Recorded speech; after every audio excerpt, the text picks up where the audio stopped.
Sí, confesiones de una noche en llamas. Capítulo 1. La noche del fuego. Esta noche me miré al espejo y no me reconocí. Tengo una taza de café entre las manos, pero mis labios han olvidado tocarla. Mi mente está en otro lugar, en aquella noche que comenzó hace algunos meses y que todavía no termina del todo. Me llamo Sofía. Tengo 27 años. Y jamás imaginé que un pequeño anillo de oro pondría fuego a todo mi mundo. La gente dice que el compromiso es un momento de alegría pura. Yo también lo creía, pero aquella noche en que Emilio dobló una rodilla frente a mí y deslizó ese anillo en mi dedo, justo en ese instante perfecto, en algún lugar lejano, una tormenta estaba naciendo sin que nosotros lo supiéramos. Su viento aún no nos había alcanzado. Pero venía. Y cuando llegó, no golpeó como los huracanes que avisan. Llegó silencioso, disfrazado de mensajes de texto, de llamadas nocturnas, de sonrisas falsas en reuniones familiares. Llegó con la cara de una mujer de 62 años que creía, con toda la sinceridad de su corazón roto, que su dolor estaba completamente justificado. Y lo quemó casi todo. Casi. Porque aquí estoy todavía en pie, todavía con el anillo en el dedo, contándote esta historia desde el otro lado del fuego. Capítulo 2. El pasado que sangra. Emilio tiene 30 años y una risa que detiene el tiempo. Lo conocí hace casi 3 años en una reunión de amigos. No fue amor a primera vista. Fue algo más lento. Más honesto. Como el amanecer. Como cuando el sol calienta la tierra después de una noche larga y fría. Sin prisa. Sin escándalo. Nos tomó 2 años llegar a ese anillo. 2 años de domingos viendo fútbol, de discusiones sobre política que terminaban en risas, de viajes en carretera cantando a todo volumen, de llantos compartidos cuando su perro murió en enero, y mi abuela se fue en marzo. 2 años de aprender los silencios del otro. ¿Cuál significaba cansancio? ¿Cuál significaba tristeza? ¿Cuál simplemente significaba paz? Yo pensé que lo conocía todo de él. Me equivoqué en una sola cosa. No conocía realmente a su madre. Doña Carmen tiene 62 años y construyó su mundo entero alrededor de un solo centro. Su hijo. Lo crió sola después de que el padre de Emilio los abandonó cuando él tenía 9 años. Trabajó doble turno durante años, sin quejarse, sin pedirle nada a nadie. Ese sacrificio merece respeto genuino y yo siempre se lo di. Pero hay una línea muy delgada entre amar profundamente a un hijo y no poder imaginarte un mundo donde ese hijo viva sin tu permiso. Y doña Carmen llevaba años cruzando esa línea sin detenerse. Porque el otro lado de esa línea significaba soledad, y la soledad era su único miedo verdadero. La primera vez que la conocí, me sonrió con esa sonrisa particular, amable por fuera, calculadora por dentro. Me preguntó de dónde era mi familia, qué hacía mi padre, si iba a misa regularmente. Emilio me apretó la mano por debajo de la mesa. Después, en el carro, me dijo con una sonrisa cansada: no te preocupes. Siempre es así al principio. Debí haberle preguntado: ¿y cuándo exactamente termina el principio? Pero no lo hice. Porque estaba enamorada. Y cuando estás enamorada de verdad, eliges creer que las cosas difíciles se resuelven solas con suficiente tiempo y suficiente amor. Durante 2 años vi las señales y las llamé de otro nombre. Llamé interés a lo que era control.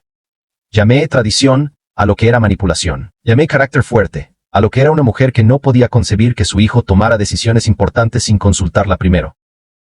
Y entonces, una noche de jueves en marzo, Emilio compró el anillo. Sin decirle a ella. Capítulo 3. La traición del alma. Eran las 9:40 de la noche cuando llegó el primer mensaje.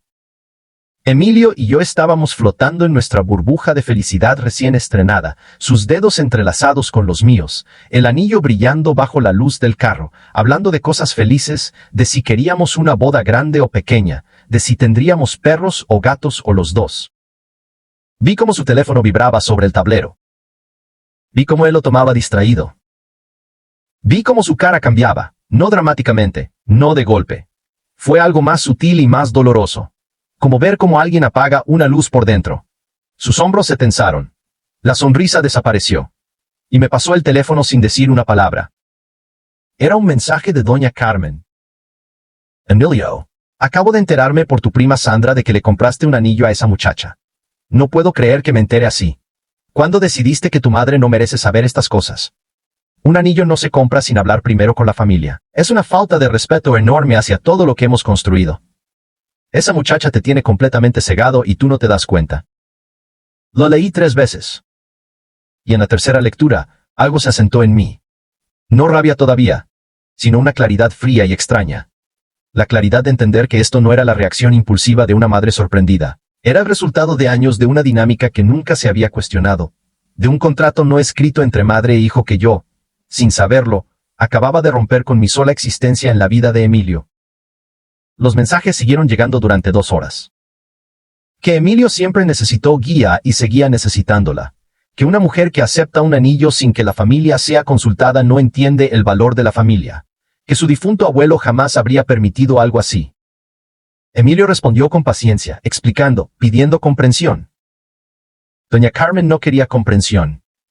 Quería que su hijo reconociera que se había equivocado. Esa noche llegamos a casa en silencio. Un silencio que pesaba toneladas. Él me dijo que mañana hablaríamos con ella, que todo se aclararía, que solo necesitaba tiempo para asimilar la noticia. Apagué la luz. Pero no dormí. Estuve mirando el techo durante horas, con el anillo en mi dedo que ya no brillaba igual, pensando en todas las versiones posibles de lo que vendría después. En ninguna de ellas las cosas eran sencillas. Capítulo 4. El exilio y la nueva sangre. La reunión del día siguiente duró 3 horas. Lo sé porque estuve mirando el reloj de su sala, uno antiguo con marco dorado, rodeado de fotografías de Emilio desde bebé hasta su graduación. Cada vez que el silencio se volvía demasiado pesado. Doña Carmen habló durante la mayor parte de esas 3 horas. Del sacrificio de la familia, del respeto de las tradiciones, de cómo había dado toda su vida por su hijo y merecía ser parte de cada decisión importante. Habló de Dios, de la Virgen, de los valores que se están perdiendo. Yo escuché. Emilio escuchó. Y cuando llegó un silencio real, Emilio se inclinó hacia adelante y habló con una voz que nunca le había escuchado antes. Más grave, más firme. La voz de un hombre que ha tomado una decisión y no va a retroceder. Mamá, te quiero y eso no cambia nunca. Pero Sofía va a ser mi esposa. La decisión de pedirle matrimonio fue mía. Y solo mía. No necesité tu permiso para tomarla y no me arrepiento. El silencio que siguió duró 4 segundos exactos. Los conté. Doña Carmen lo miró fijo. Luego me miró a mí. Y en sus ojos vi algo que me tardé días en descifrar. No era odio ni maldad. Era miedo. El miedo puro de una mujer que había construido su identidad alrededor de ser necesaria, y que estaba viendo cómo esa identidad se desmoronaba frente a ella. Pero el miedo no la detuvo. Al contrario, la activó. En las semanas siguientes lanzó una campaña silenciosa y sistemática. Llamaba a los tíos de Emilio para contarle su versión con lágrimas incluidas. Aparecía en reuniones familiares con comentarios envueltos en azúcar. Sofía es muy linda. Lástima que su familia tenga costumbres tan diferentes. Comentarios que dolían precisamente porque sonaban completamente inocentes. Y comenzó a planear la boda. Sin que nadie le pidiera su opinión. Mandó una lista de 138 invitados. Sugirió iglesia, menú y fecha. Dijo que debía ser en mayo porque su difunta madre siempre decía que las bodas de mayo eran las más bendecidas. Cada sugerencia llegaba envuelta como amor. Cada gesto de amor era en realidad una declaración de territorio. Emilio y yo nos desgastábamos de noche, buscando un equilibrio imposible. Él estaba atrapado entre 2 amores que pedían cosas incompatibles. Y yo estaba viendo cómo el hombre que amaba se partía lentamente por la mitad. Capítulo 5. Los regresos que queman. El punto de quiebre llegó un martes ordinario. Doña Carmen llamó a mi madre. No sé cómo consiguió su número. No importa. Lo que importa es lo que le dijo. Que yo era una muchacha muy moderna para su familia. Que Emilio merecía a alguien que entendiera el valor de la familia unida. Y que esperaba que mi madre hablara conmigo, antes de que las cosas avanzaran más. Mi madre me llamó llorando. Mi madre que nunca llora por nada. Y algo dentro de mí que había estado conteniendo durante semanas se rompió con un sonido que nadie más pudo escuchar. Esa noche esperé a Emilio sentada en la sala, con las luces encendidas, completamente tranquila.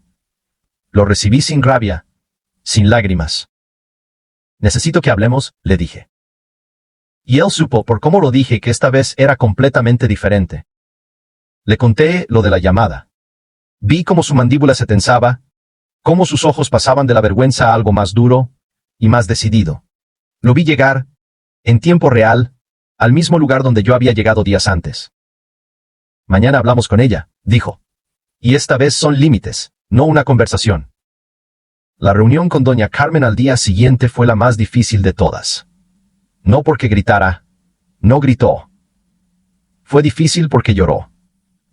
Lloró y habló de su soledad, de su miedo a perder a su hijo, de todos los años dados sin recibir nada a cambio. Y yo sentí compasión genuina. Su dolor era real. Pero el dolor real no justifica el daño real. Emilio habló con más calma y más amor del que yo hubiera podido tener. Mamá, te quiero siempre. Pero llamarle a la mamá de Sofía para presionarla no está bien. Planear nuestra boda sin que te lo pidamos no está bien. Si quieres un lugar en nuestra vida nueva, necesitas respetar esos límites. No como castigo, como condición básica. Doña Carmen nos miró a los dos durante un silencio largo, y dijo algo que ninguno esperaba. Necesito tiempo para pensar. Se levantó y se fue a su cuarto. No fue una disculpa. No fue el abrazo de telenovela con música de fondo. Fue algo más pequeño y más real. Fue una grieta en la pared. Y a veces una grieta es suficiente para que entre la luz. Capítulo 6. Las sombras del pasado. Pasaron 3 semanas de silencio absoluto. Sin mensajes, sin llamadas, sin apariciones sorpresa. Solo silencio, ese tipo que no descansa, que no es paz sino una tormenta reorganizándose en algún lugar invisible. Una noche, Emilio me contó algo que nunca me había contado antes. Estábamos en la cama con las luces apagadas y él habló hacia el techo con esa voz que la gente usa cuando finalmente dice algo que cargó demasiado tiempo sola. Me contó que cuando tenía 12 años, después de que su padre se fue, hubo casi un año en que doña Carmen no se levantaba de la cama antes del mediodía, que él aprendió a hacerse el desayuno solo, a lavar su ropa, a firmar sus propias notas del colegio imitando su firma porque ella simplemente no podía. Que durante ese año él se prometió a sí mismo que nunca iba a dejar que su madre se hundiera así de nuevo. Y que sin darse cuenta, había cargado esa promesa durante 20 años. Me quedé en silencio escuchándolo, y entendí, no todo, no de golpe, pero sí lo suficiente. Entendí que doña Carmen no era solamente una mujer difícil y controladora, era también una mujer que había sobrevivido a algo enorme y que nunca había aprendido a sobrevivir sola de verdad. Era también una madre que amaba a su hijo con una intensidad que no sabía convertir en algo sano. Eso no cambiaba lo que había hecho, pero sí cambiaba la manera en que yo podía mirarlo. A la semana siguiente doña Carmen llamó a Emilio.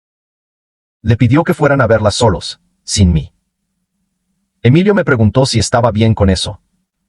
Le dije que sí, que fuera, que esa conversación era necesaria, y que tenía que suceder entre ellos dos primero. Emilio llegó 3 horas después. Se sentó en el sofá, y me miró con unos ojos que tenían algo nuevo adentro, no alivio exactamente, pero sí algo más liviano que lo que había cargado durante semanas. Se disculpó, me dijo. No perfectamente. No de manera completa, pero se disculpó. Le pregunté qué había dicho. Dijo que tiene miedo de quedarse sola, que no sabe cómo dejar de tener miedo, y que lo está intentando. Eso fue suficiente para empezar. Capítulo 7. La liberación final. Nos casamos un sábado de octubre. No en mayo, como quería doña Carmen, no con 138 invitados. Fue una ceremonia pequeña, 40 personas, los que de verdad importaban, en un jardín con luces colgadas entre los árboles, y una mesa larga llena de comida hecha por las dos familias juntas. Doña Carmen llegó con un vestido azul marino y los ojos brillantes. No organizó nada, no dio órdenes. Se sentó en su lugar y cuando el juez nos declaró casados, vi cómo se llevaba un pañuelo a los ojos. No de tristeza, o al menos no solo de tristeza. Era algo más complejo que eso. Era una mujer aprendiendo, en tiempo real, que el amor de su hijo no desaparecía porque él amara a alguien más. Era una mujer dando uno de los pasos más difíciles que existen, aprender a soltar sin desaparecer. No fue el final de la telenovela. Doña Carmen no se transformó de la noche a la mañana en la suegra perfecta. Hubo momentos después de la boda en que cruzó algún límite y tuvimos que recordárselo. Hubo cenas incómodas y comentarios que dolieron. El cambio real no llegó en un instante dramático. Llegó lento, en pequeños gestos acumulados, en conversaciones difíciles que elegimos tener en lugar de evitar. Pero llegó. Esta noche, sentada aquí con mi café frío entre las manos, pienso en todo lo que ese pequeño anillo desató. Pienso en los meses de mensajes agresivos y reuniones agotadoras y noches sin dormir. Pienso en Emilio aprendiendo a ser leal a su madre y a mí al mismo tiempo. Que no es lo mismo que elegir entre las dos. Pienso en doña Carmen y en su miedo enorme y en el valor pequeño pero real que tuvo que reunir para decir lo estoy intentando. Y pienso en mí. En la versión de mí que se quedó quieta en la oscuridad respirando despacio cuando todo quería explotar. En la versión que sintió compasión por una mujer que le estaba haciendo daño. En la versión que aprendió que poner límites no es un acto de guerra, es un acto de amor. Hacia uno mismo, hacia la pareja, y a veces incluso hacia la persona a quien se los estás poniendo. El anillo todavía brilla en mi dedo. Igual que aquella noche en el carro, bajo la luz tenue, cuando todo era todavía posible y todavía desconocido. Quizás eso es lo que significa el matrimonio en realidad, no la promesa de que todo va a ser fácil, sino la decisión de quedarse cuando no lo es. Y yo me quedé. Confesión final. El fuego quemó muchas cosas. Pero lo que sobrevivió al fuego. Eso es lo único que de verdad valía la pena guardar.